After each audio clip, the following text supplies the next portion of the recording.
اس میں ایک بات آپ نے ذہن میں رکھنی ہے کہ یہ جو جھوٹ بلایا جاتا ہے کہ نبی صلی اللہ علیہ وسلم پر جادو کا اثر ہوا، نبی صلی اللہ علیہ وسلم پر نعوذ باللہ استغفر اللہ کسی جادو کا کوئی اثر نہیں ہوا۔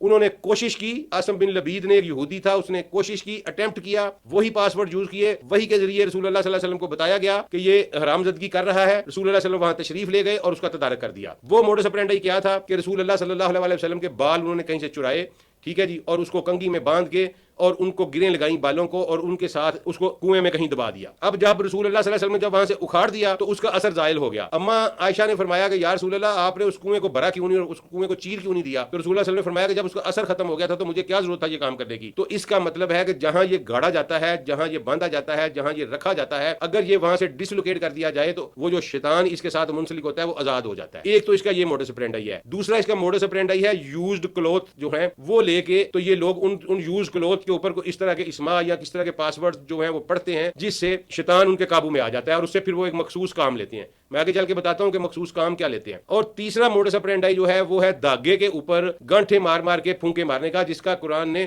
سورہ فلق میں بھی ذکر کیا ہے۔